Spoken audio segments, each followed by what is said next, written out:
How the Grinch Stole a Real Estate Closing. The buyers are hanging their stockings, He snarled with a snare. Tomorrow is the closing. It's practically here. Then he growled with his Grinch fingers nervously drumming. I must find some way to stop the closing from coming. For tomorrow he knew while the sellers and buyers would wake bright and early, they'd call for their lawyers.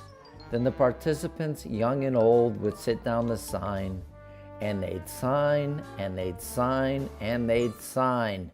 Oh, how he hated them signing. So he stuck out his head of the fireplace below, where the new buyer's stockings all hung in a row. Their clear title, he grinned, is the first thing to go.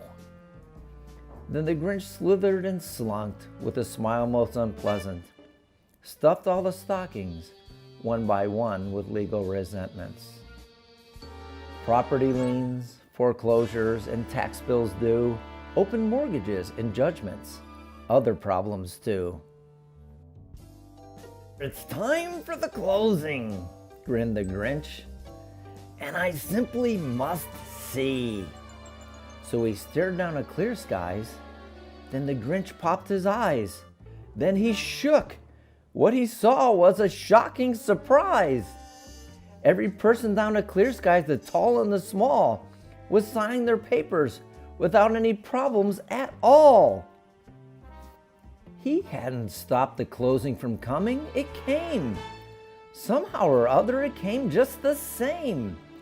And the Grinch, with his Grinch hands balled in a fist, stood puzzling and puzzling, having a hissy fit. It came without judgments. It came without liens. It came without old mortgages, taxes, or other means.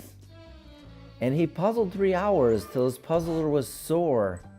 Then the Grinch thought of something he hadn't before. Maybe buyers, He thought, were protected more. Maybe title insurance, perhaps, means a little bit more. and what happened then will at clear skies they say that the Grinch's small heart grew 3 sizes that day. And the minute his heart didn't feel quite so tight, he called up his realtor through the bright morning light. And he bought himself a house, and with money in hand, he himself, the Grinch, closed at Clear Skies, the best title company in the land.